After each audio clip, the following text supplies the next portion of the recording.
Chapter 13. Name, Sophie Donnelly. The freakazoid might just be my good luck charm. A few days after my first driving lesson, Dad resurfaced. His job involved a lot of traveling, but this time he said he was going to be around for a few months. "So now we can see about turning you into a licensed driver," he beamed at me. My mother gave him the look. "Sophie was really disappointed when you didn't show up last week." "Mother," I said warningly. I didn't need a trained social worker nagging interference for me.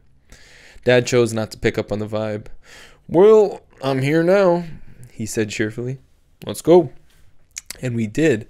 I have to say, I wish he was as patient as Cap. But now that our house guest was on the cops' A-list for Grand Theft School Bus, it would probably be too risky to go out driving with him anymore.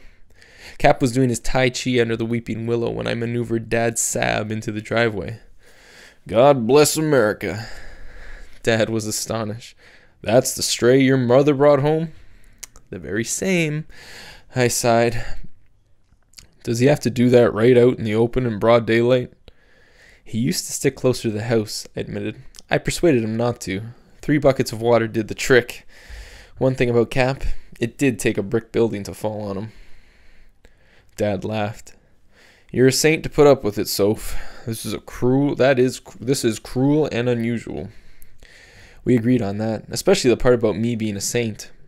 That was another advantage of having Dad around. Mom was so nice, so kind, so understanding that she made the rest of us seem like insensitive jerks.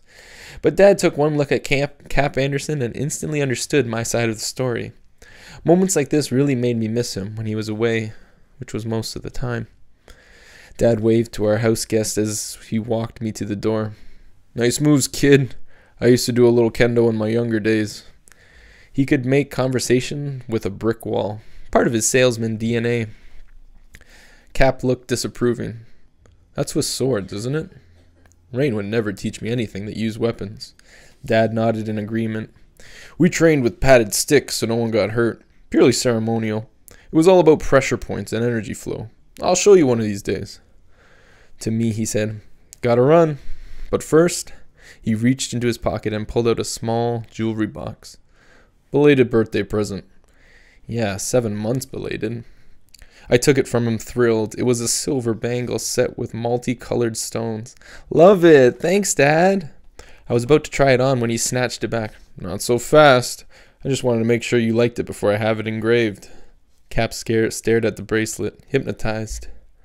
"That," he said in a hushed voice, "is the most beautiful thing I've ever seen."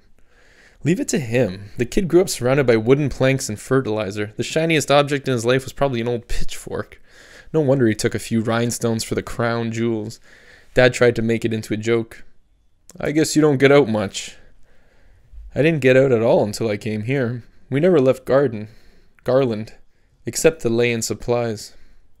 Dad looked profoundly interested. "I forget, you're from Garland.